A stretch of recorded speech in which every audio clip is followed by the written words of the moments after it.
এবার আমি সাধু বাবা। সাধু বাবা না, তুমি জনি বাবা হও।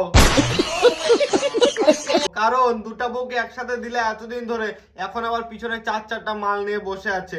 আরে বলছি ভাই, ভিউজ কি করে আনতে হলে ওরা এদের কাছে শিখো। এতদিন সুমিকে দিল, কোয়েলকে দিল, পাশে ব্যাকগ্রাউন্ডে আরো পিছনে দেখো চার চারটা মাল নিয়ে বসে আছে। সালা লাইফ হবে তো এর মতো, একটা যাবে আরেকটা আসবে, আর দুটা যদি চলে যায় পিছনে এরকম চারটাকে বসায় রাখবে। এবার আমি ভণ্ড বাবা। আরে শালা পাগলা চোদার বাল, আগে ভালো করে লিপসিংটা কর, তারপরে না হয় গানটা করো। পিছনে ব্যাকগ্রাউন্ডে দেখো তো কি সুন্দর সুন্দর সখী নিয়ে বসে আছে। শালা কৃষ্ণও মনে হয় এতগুলা সখী ছিল না যতগুলা এই দীপঙ্করের আছে। দেখো ভাই, এতদিন সুমি বৌদির দরকার ছিল ভিউজ আর টাকার, এতক্ষণে সুমি বৌদির মিলিয়ন মিলিয়ন ভিউজ আর মিলিয়ন মিলিয়ন টাকা হয়ে গেছে, আর 2.2 মিলিয়ন ফলোয়ারও হয়ে গেছে।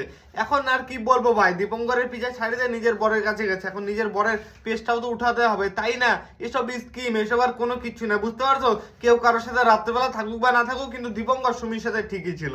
হ্যাঁ, দীপঙ্কর যে মাল, শালা ঘাঘু, শালা জারবাজুদা, পিছনে দেখ না চারটা মাল নিয়ে আসে, কখন কোন মালকে ঘরে নিয়ে ঢুকায় থ্যাপ থ্যাপ দিয়ে দেবে, কেউ টেরও পাবে না। বল, ওর বউ নিজেই জানে না কখন কার সাথে ঘুরে। কি ভাই ঠিক বললাম তো? কমেন্টে জানাও, ফলো করে পাশে থাকো, নতুন ভিডিও আসছে।